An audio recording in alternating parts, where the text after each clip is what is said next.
Good afternoon. Everybody ready? Okay. All right, thank you for joining us today. To my left, we have Commander Chuck Davidson with the Winnebago-Boone County Integrity Task Force. To my right, you have Chair of the Winnebago-Boone County Integrity Task Force, Chief Theo Glover.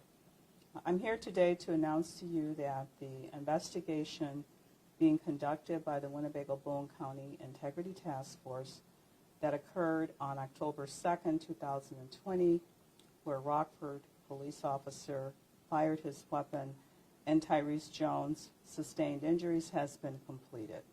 The investigation was turned over to my office today. I will continue and begin reviewing the investigation.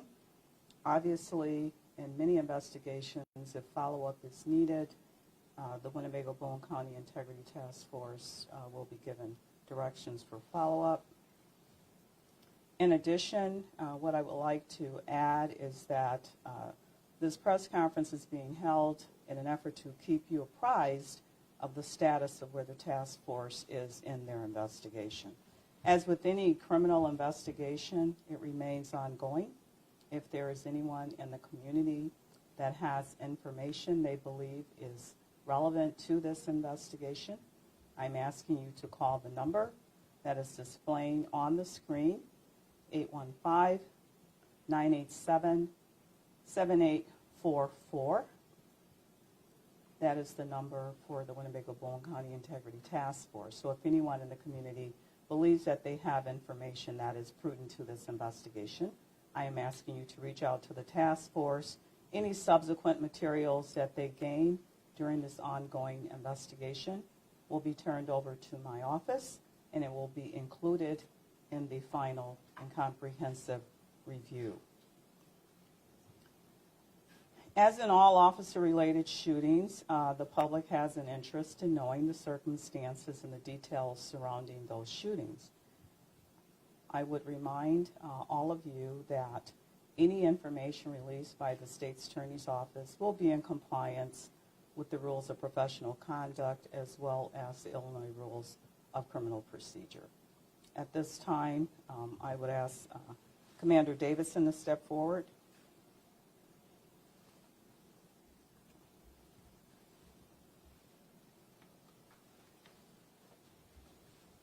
Good afternoon. I really don't have much to add other than to say that we've completed the investigation and turned it over to the State's Attorney's Office this morning in a somewhat timely manner.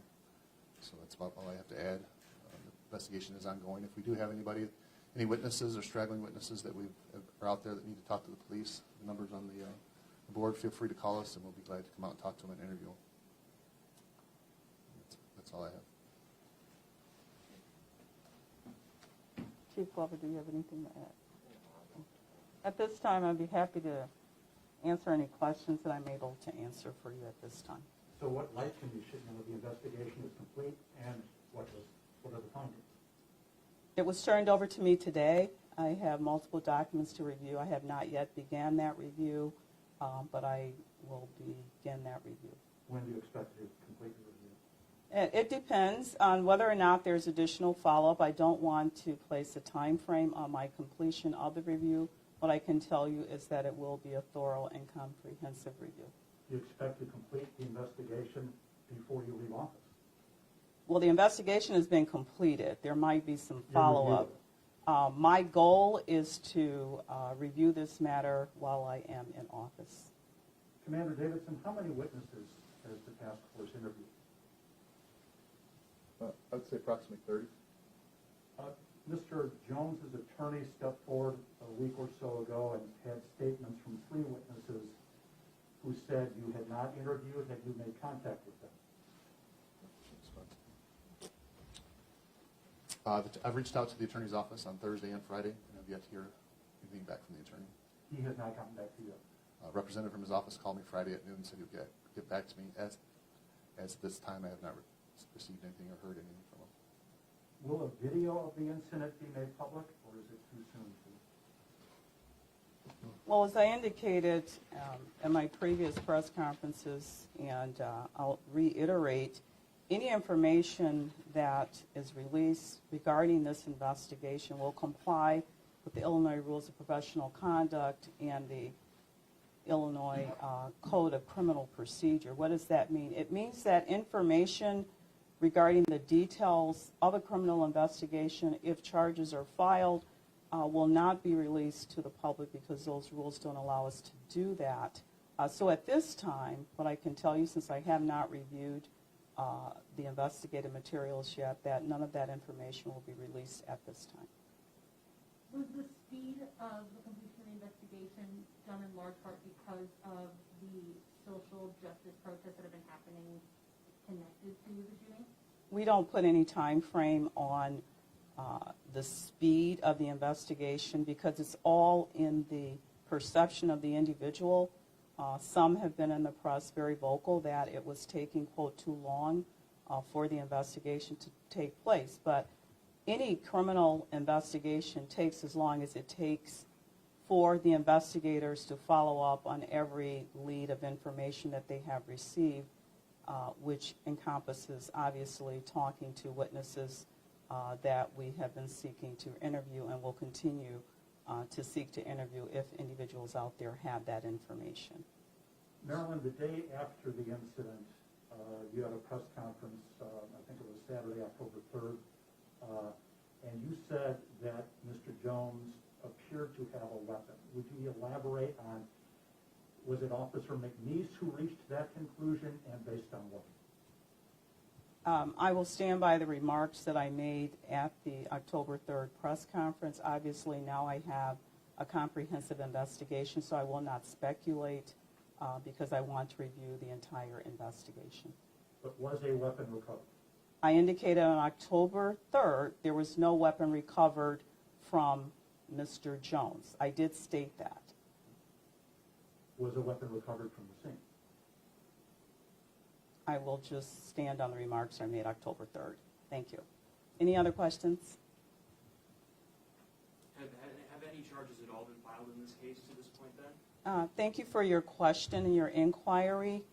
No criminal charges are filed in any criminal investigation until the investigation has been reviewed by the State's Attorney's Office, and right now that is my task with my staff, is to review the investigative materials to determine whether or not criminal charges are warranted against anyone who is involved in the investigation.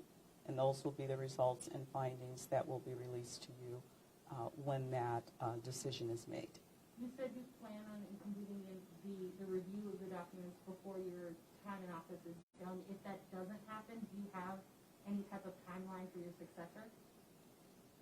Well, obviously, again, you cannot put a timeline on any investigation because they are all different. What I can tell you is, as with any officer-involved shootings, it has been my practice, even prior to becoming state's attorney, to make those a priority for review. So my goal is to obviously review the investigative materials while I am in office. I hope to complete that goal. If I am unable to complete that goal because I believe there is additional information needed, then obviously it will fall upon my successor. What is the actual date of your successor being sworn in? I believe it's usually December, somewhere. Thank you for the question. Under the Illinois Constitution, December 1st of every 4 years, when a new state's attorney is elected, is when the new state's attorney takes office, which means on December 1st, you technically have 2 state's attorneys that day because I remain state's attorney until the new state's attorney is sworn in. Any other questions? Thank you all for coming out. I usually like to give a little more notice, but the investigation was brought over to me this morning, and I certainly wanted to update all of you in a timely manner that I had, in fact, received the investigative materials and would continue with the process of reviewing the materials. Thank you. Rita does have a written press release for all of you.